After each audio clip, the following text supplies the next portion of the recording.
Morning, everyone. Thank you for joining us. I will just pause here on this slide for a minute in time for me to let everybody know that NZS Capital is exempt from the requirement to hold an Australian financial services license. We are regulated by the SEC, and those are different laws from Australia.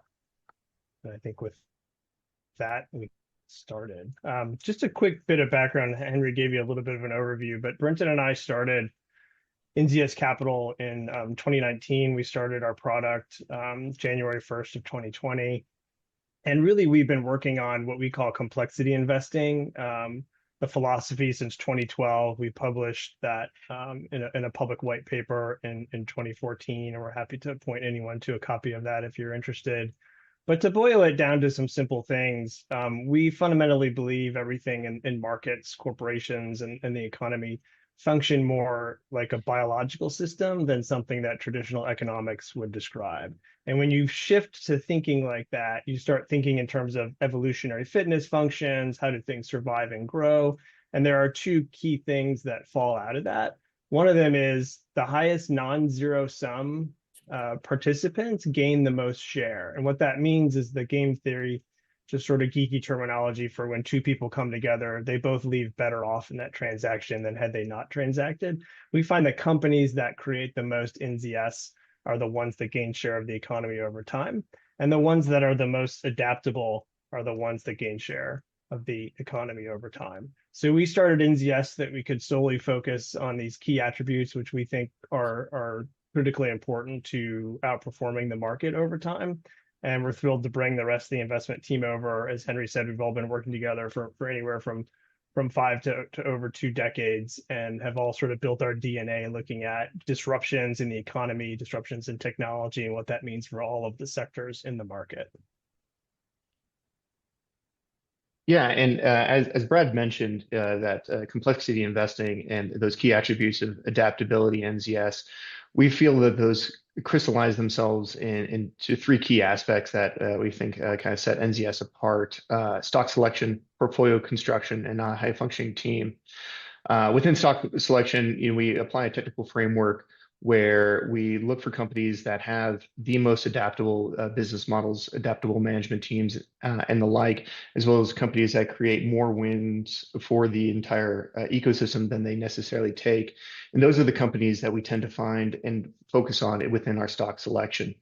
Secondly, we differentiate in our portfolio construction by actually managing 2 separate portfolios in one being a resilient concentrated head of approximately about 15 stocks. And these are companies that have already exhibited many of the attributes that allow them to power law and have a much more narrow range of outcomes, lending themselves to more predictable returns.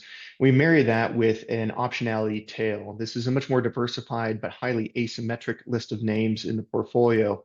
And these two put together allow us not only to take advantage of adaptability in the companies themselves, but actually exhibit adaptability within the portfolio, being able to flex between resilient and optionality, depending on what the market provides us at that point in time.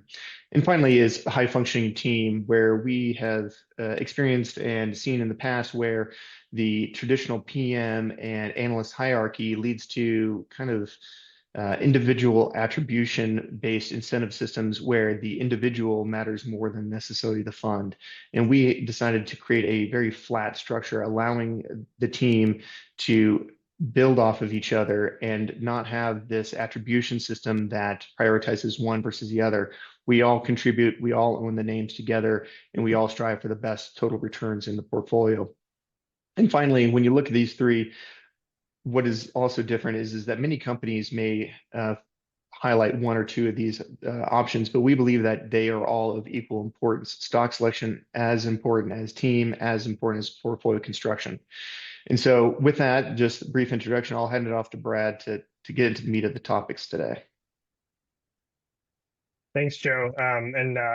So now we're enough about NZS, and we're here for what hopefully people are interested in, the subject of AI and agents. And Henry's really put the pressure on me by saying we'd have plenty of time for Q&A, because rambling is one of my core competencies. So we're going to try and keep this concise. There'll be a lot more text on the page than what Joe and I go through, and we're happy to follow up on on anything. So what we're really here talking about is this mega platform shift in technology. And so we've seen platform shifts every 10 or 15 years or so for the last 50 or 60 years. We went from mainframe computers to the original PCs in the late 70s and early 80s to the server model where we had PCs connecting to servers in centralized data centers at corporations. Every company had their own.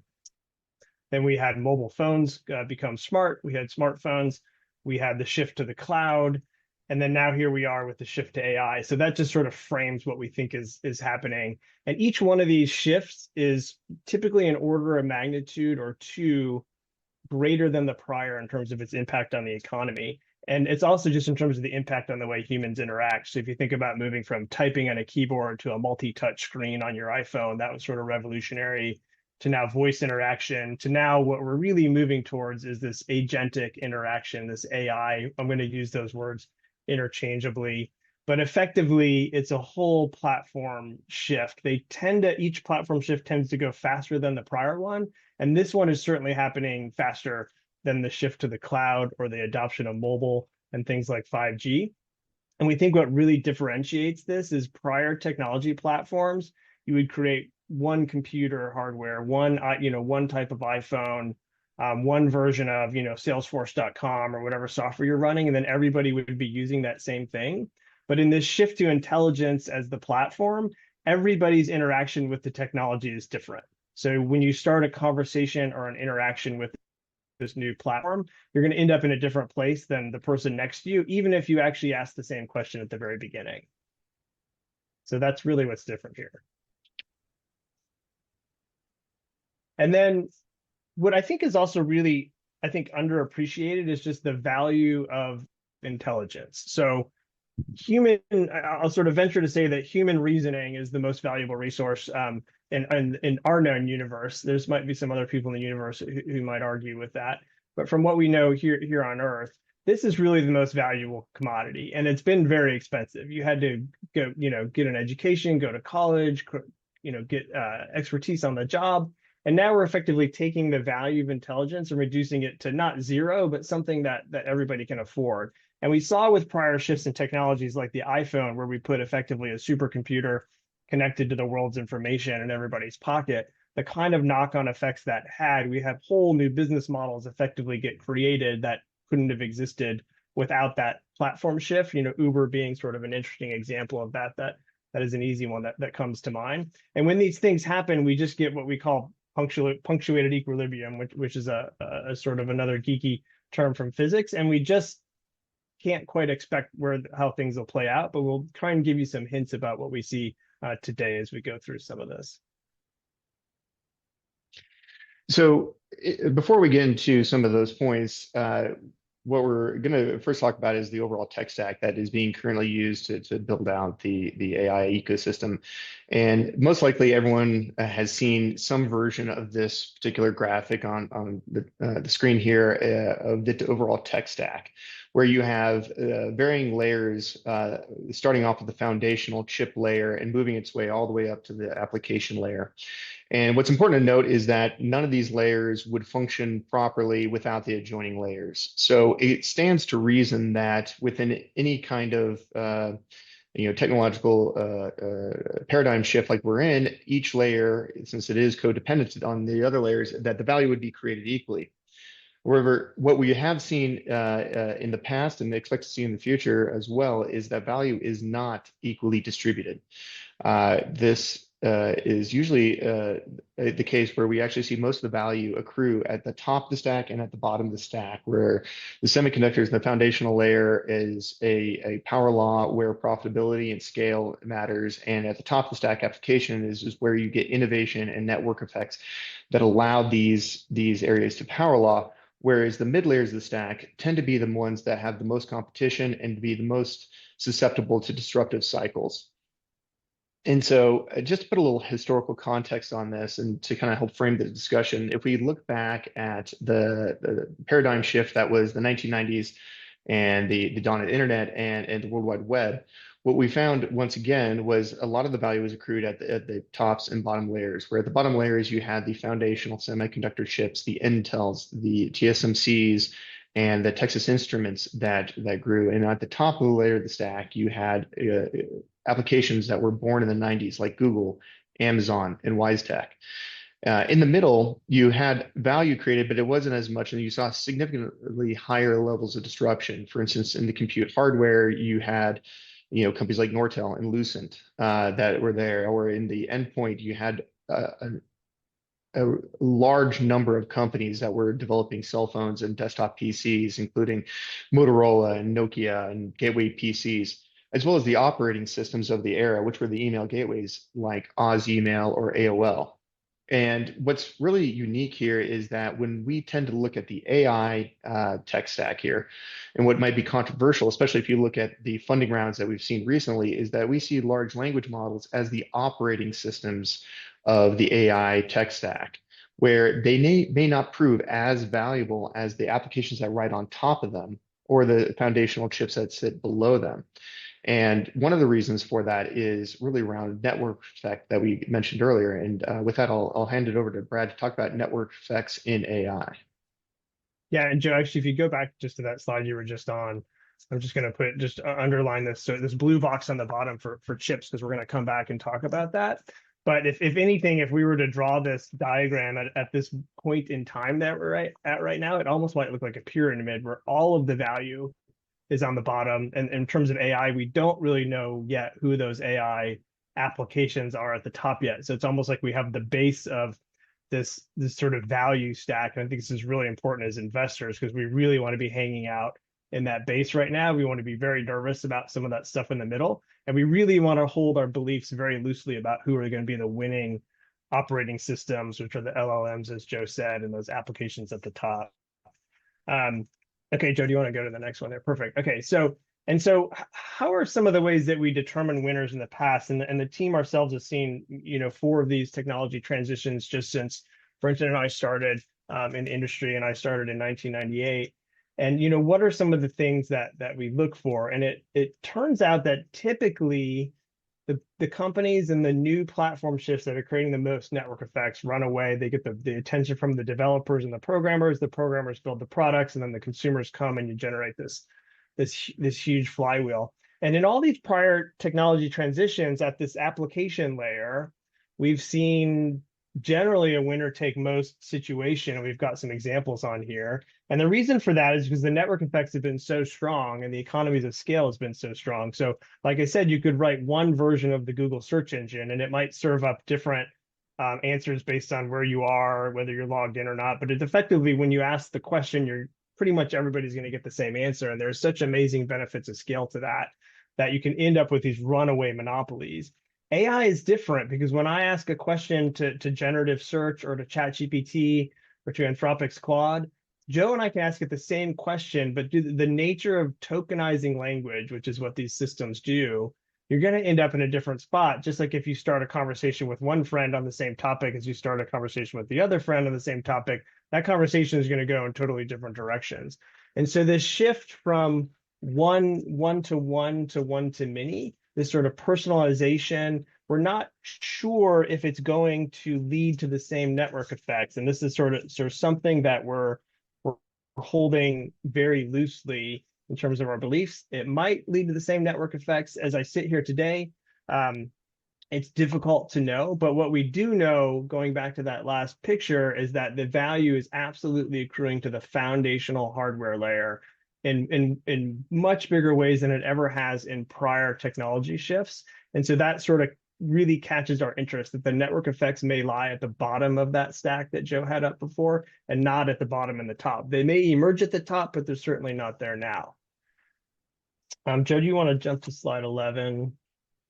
Great. And so the other thing that we see that creates these power law winners beyond network effects is vertical integration. And this is another thing, although it started, I would say, with the most vertically integrated with the IBM mainframe, and then it quickly moved on to each subsequent platform. The more vertically integrated you were, the better off you were to win. And that is very much true in cloud, where Amazon built their own server chips, designed their entire tech stack from scratch to get developers.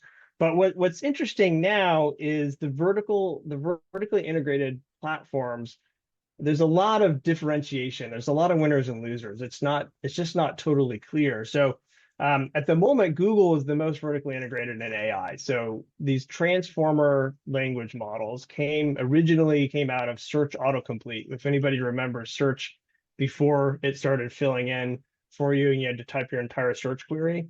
Well, that was the beginning of transformer models. All of these large language models came out of a single paper in 2017 out of Google. And Google has been building their entire cloud infrastructure, including this, they're on their sixth generation of chip called the TPU, optimized for tokenization of language because of search autocomplete. So they're in such a unique position to benefit from this that even OpenAI has had to come to them to run ChatGPT loads because it's so much cheaper to run them on Google than it is on Microsoft and some of these other things.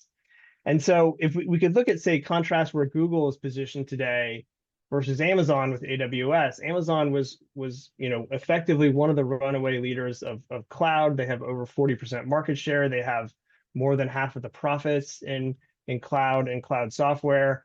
But in AI, they're lagging dramatically. They have effectively no share. I mean, they're getting a little bit of work, but mostly they're still just growing their traditional cloud software business. And one of the reasons for that is they did not build a vertically integrated infrastructure for GPUs or inference workloads for AI. They were not able to attract the developers early on. Whereas ChatGPT, working with Microsoft Azure, was able to do that, and Google was able to do that with Gemini with their TPUs.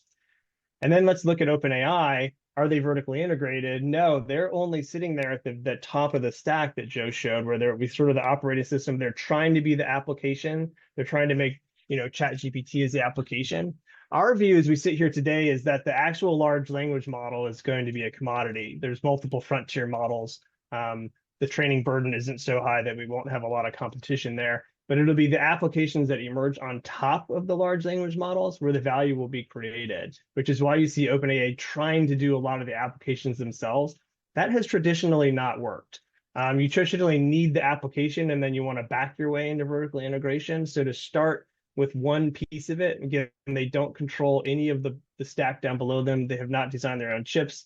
They don't design their own data centers. They rely on Microsoft. Now they're relying on Oracle, and they're relying on Google, and they're relying on CoreWeave. So they've got effectively at least 4 infrastructure partners that they're going to try and optimize their workload for. And I just don't know that they'll ever be cost effective. Effectively, right now, the more revenues they have, it multiplies the amount of money that they lose. And they're looking at trying to need to raise hundreds of billions of dollars in the next few years. If you said that we just needed to place a bet on that right now, everything we know about the evolution of biological systems, network effects, benefits of scale, vertical integration would suggest to me that OpenAI could end up as simply an asterisk in what it was a very interesting time period for technology platform shift. And 5 years, 10 years from now, we may not be using ChatGPT.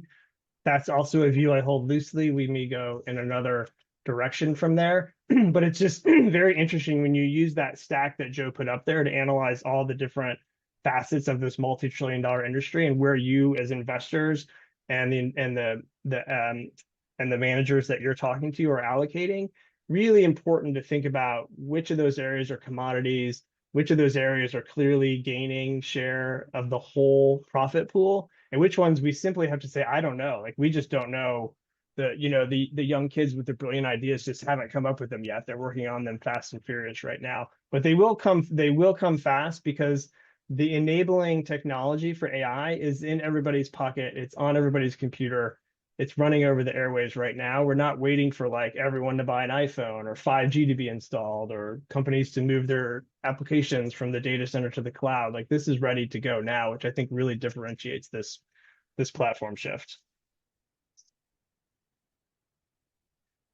So we've hit on, I think, a lot of this already, and I do want to leave plenty of time for Q&A. So this slide and the next slide have some concluding thoughts, but also just some questions to be raised. And I think that's probably the most important thing right now is that we ask questions because we can't find the answers until we know the questions. And if you jump back to slide 12, Joe. What I'll say is that what's really interesting is the unknown parts of this and why we hold our views loosely. And one of probably the biggest tenet of complexity investing and complex adaptive systems is you can't predict the future. So you want to invest while making as few predictions as possible. It doesn't mean we don't have any beliefs about which way the future might go. It's just that we're constantly checking them and changing them and adapting them, adapting our own beliefs. But what we do know is this complex interaction of agents which effectively operate as humans, and as they become autonomous and start doing things, and it's so easy to slip into letting these things do things if you're a heavy user of these tools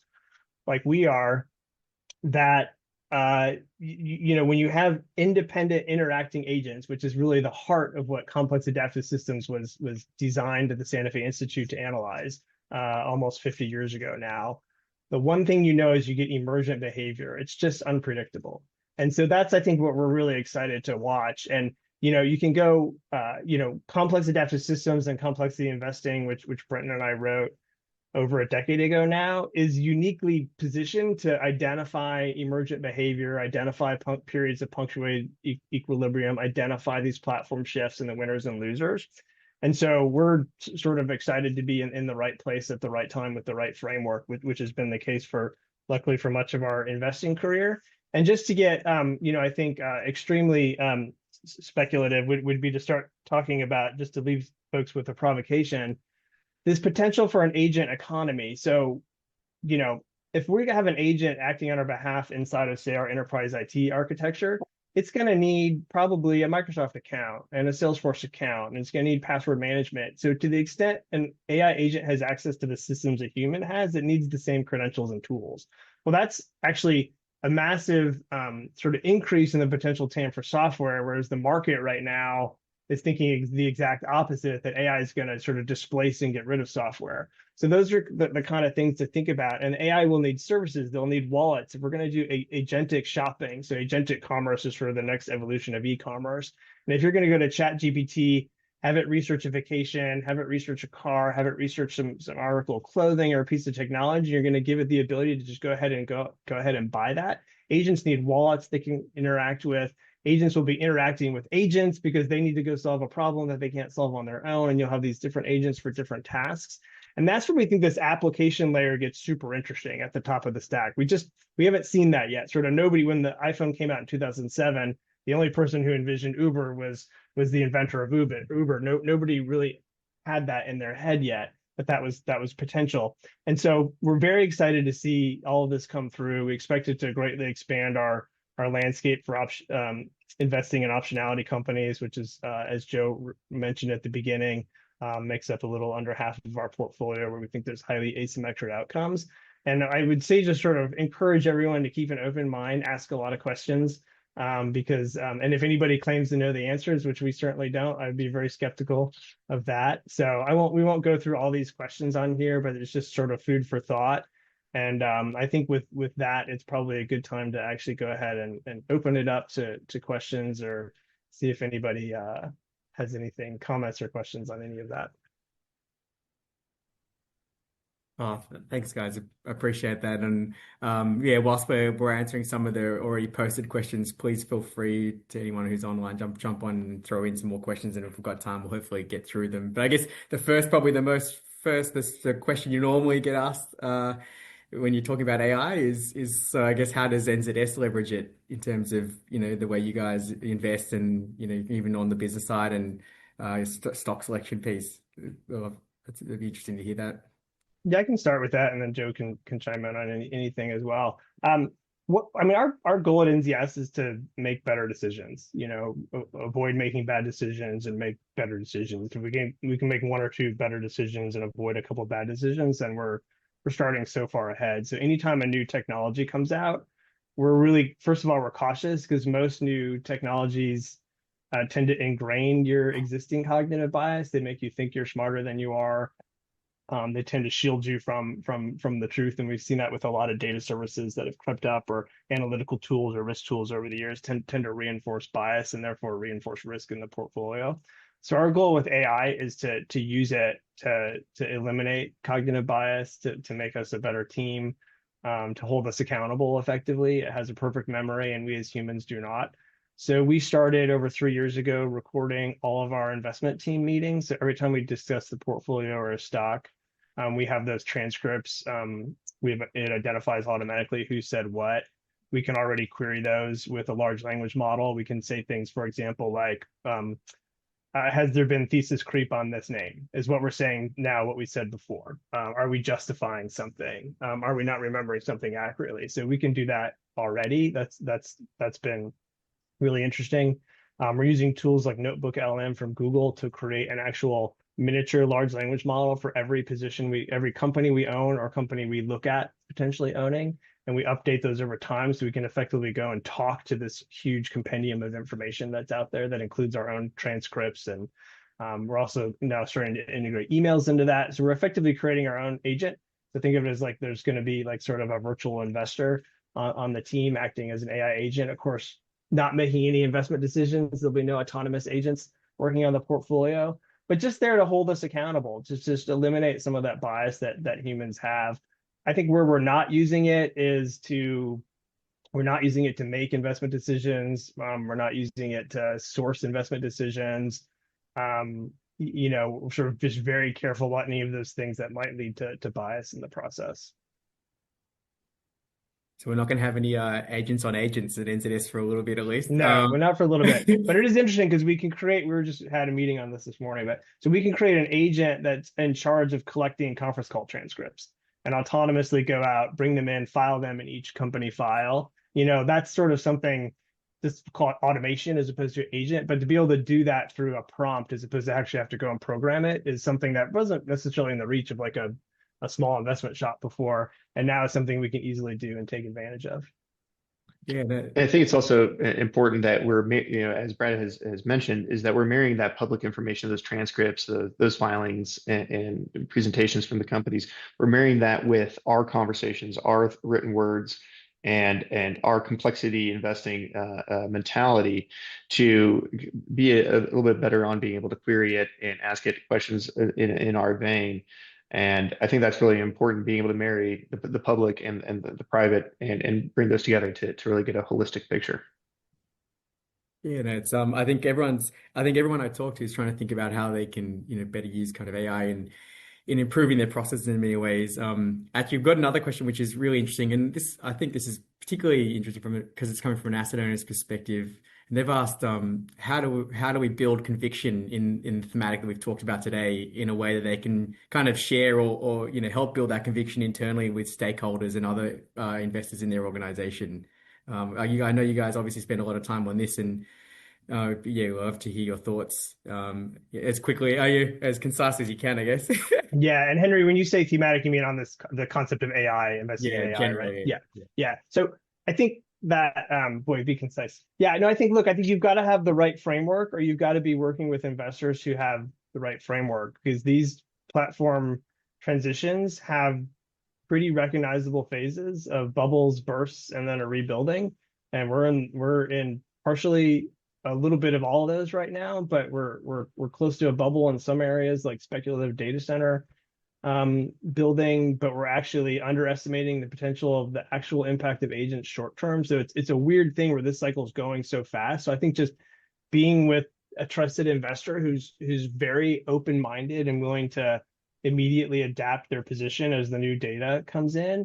But I would say I think that to recognize that this is a massive productivity shift in the economy, bigger than what cloud, mobile, the internet was, maybe combine those three, it gets close to looking at this, and just sort of really keeping an open mind and being on the lookout and being very careful where you're invested today, that you're in that part of the tech stack that is accruing the profits, not just the revenues or the headlines, but the actual money, and where those network effects are, where that vertical integration is taking place. And then we've focused on the tech sector today, but you've got to take this and apply it to every sector, because just like we saw with the internet, with mobile, and with cloud, eventually it was a productivity multiplier, and also caused damage to the sort of winners and losers of each of those technology shifts across every sector of the economy.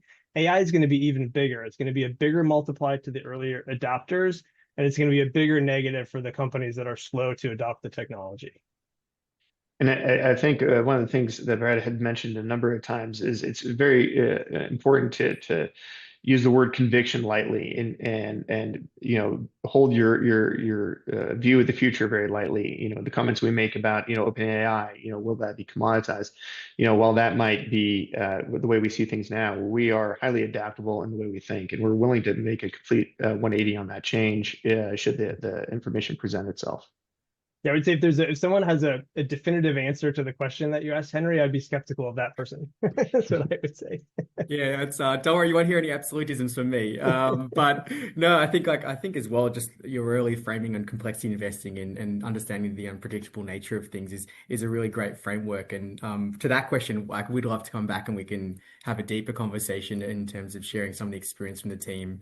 We've got another question here, which is from the SaaS company perspective. Actually, I know I was reading some of this Siddle Week blog, and I know there's been a few postings on that recently. It says how important is a SaaS company's product breadth to protect from being disrupted, or do you think there is still a place for narrow but niche SaaS businesses?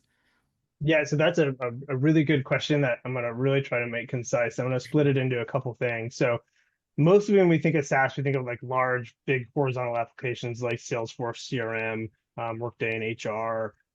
All those sort of big products, ServiceNow, in IT operations, and also we think of like Oracle and SAP, who have actually survived the transition to SaaS against all odds. And one thing we know from looking at software companies for 40 or 50 years is that software never dies. Hardware companies do die, chip companies can go away, but IBM's mainframe business generates more profit today than 50 years ago. Oracle has grown their profits low double digits since the beginning of the SaaS. SAP's never been more important. And what happens with software is it transitions from a growth engine to a system of record. So Salesforce may not be like the AI leader in CRM, but they're the system of record, and it'd be pretty shocking to see them lose that position, just like SAP's never lost their system of record position in manufacturing and retail. And so I would basically look for the large defensible system of record SaaS companies that are too big to go away, just like the previous generation of on-prem companies that are still around. And then I would look for the ones that are being creative with leveraging that privileged position they have and the data they have to help with automation, workflow, and agents. And then the smaller companies, the second category of software is vertical software. Those we think are not immune from AI, but mostly benefit from it. So like we own a company called Axon, which is the largest maker of non-lethal weapons, tasers. And they also make body cameras, and about half of the business is software and AI. So they sell AI to police departments to take the body camera footage and automate, all of the paperwork that needs to be reported out, to analyze all the video frame by frame with AI, to create the proper documents that need to go into the court system. So they're saving police all this time. Police can spend more time in their communities. And here's this hardware company that basically became a software company, which is now an AI company. And we think there's a lot of room to find those types of companies out in the market. And those are the kind of names that populate our optionality tail in our portfolio. That's I'm not sure whether the Australian police are using Axon yet, but my sister's a police officer. I'm sure she'd like it. It'll probably help her before having to get her some Fill more out the family paperwork. time Yeah. back. So Yeah, the studies have shown that when you do that, you significantly reduce burnout in the industries, and so you actually have a big benefit. You're seeing it not only in Exxon and the police, but you're also seeing in the medical community where doctors are now leveraging AI to transcribe their notes and also talk and compete back with, this might be more of a US issue, the insurance companies to actually get treatments covered by insurance. So there's a lot of opportunity for this to really make people's lives a lot better. And this is that exciting application layer where we're seeing all these emerging data points that confirm this is going to be a big multiplier for every industry, not just the tech sector, which is what gets us excited. And it actually accrues all that value today back down to that bottom layer, into the chip layer. yeah. Well, whilst we're actually talking about healthcare, we've got another question, which is it'd be great to understand the application of AI to healthcare and whether that can precipitate a turnaround of the sector's recent performance. Yeah, that's do you want to start with that, Joe? You're both jumping on that one. So. Yeah, dude, we're jumping on. Yeah, no, I mean, Because there's two pieces to that question: the recent turn down and what has occurred as a prolonged a COVID hangover in AI. But with regards to AI and its ability to really transform this industry, is you have the ability to create digital twins of the human body and actually start doing a lot of research like Google's AlphaFold to turbocharge medical research and put more drugs capable into the system, into the regulatory process, and potentially with AI, run that in a simulated way so that the most expensive part of developing a drug is putting it through the FDA regulatory process, phase one, phase two, phase three. And if you can simulate that and get to a place where you can actually increase the odds of drugs getting through that process without actually spending that money on human trials, that's a massive success for all the companies. And now you've freed up capital to continue doing that, research new drugs more frequently, and it becomes this flywheel of these medical companies just getting more and more drugs into the system, and that benefits throughout not only the large pharmaceutical companies or the small pharmaceutical companies that are developing the drugs, but also the companies that are selling the reagents for the biologics and the companies that are actually manufacturing them, like the CDMOs. The volume goes up and you get this accelerated pace of discovery that we're really excited about. It's still very early days because, this is a highly regulated area with high, cost of failure is incredibly high. So it's going to be a little while until we actually see that. But we're starting to hear, Google's AlphaFold, like I mentioned before, is already coming out with these new proteins for drug discovery. So we're really excited about it. It may not present itself in a lot of the companies in the near term, but it's definitely that long-term optionality that we're really excited about. Yeah, I think we have to be patient still as healthcare investors, and we've picked our spots largely in optionality, a little less so in resilient, because I do think the what's happening in this transition is lowering some of the resilience of the traditionally resilient healthcare businesses. And to Joe's point, we just don't know the timing, so we're trying to be patient and not put too much capital into that area as we go from the sort of wet lab, which is you're doing all the traditional ways Joe's was talking about, where you have a low hit rate, it's kind of messy, it takes a long time, to dry lab where you're simulating, doing everything on computers before you hit the wet lab stage. And it's a big shift, and these things can happen really quickly in the tech sector and really slowly in the non-tech sectors. It's like this negative feedback loop where it's just we got to retrain the PhDs and retool the labs, and we have so many headwinds, not just with government funding cuts here in the US, but it's just a lot of puts and takes. So we're eagerly awaiting, as Joe said, hoping for some opportunities there, but we may need to be patient. That's really interesting. I mean, it's obviously very topical for yourselves and, judging by that question more broadly with some of our clients, which is great to hear. And as you said, that unpredictability can come in many forms, whether that's overcoming traditional processes and kind of structures as well. That's probably an interesting take. But maybe we've got time for probably one more question, if that's all right. And it's on CapEx. So big tech has increased CapEx in AI significantly. Are companies actually seeing productivity gains and ROI from these investments? Or if not, how far away are we from tangible productivity gains? I think there's two vectors. So in terms of internal usage of AI tools by big tech, the evidence is very clear. Microsoft and Google in particular have been growing and accelerating their revenue growth rate while shrinking headcount for several years now. So some of that was over hiring during the pandemic, but in the last couple of years, it's just effectively productivity gains. But that's not really where the CapEx is going. The CapEx is going to more of these frontier research training and inferencing for the agent and the chat GPT and the Gemini type interfaces, the image creation, the video creation. And there we just need to be skeptical that the revenue, although AI is really helping Google's business, it's really helping Meta's business, it's helping Microsoft's cloud business. It's not creating this massive profit pool. And when you look at the estimates that you're going to have, $1.5 trillion of data centers built over the next 5 years, a third of that coming from the mega caps, but $1 trillion of it coming from other people, which I would call speculative, and a big chunk of that being fueled by debt.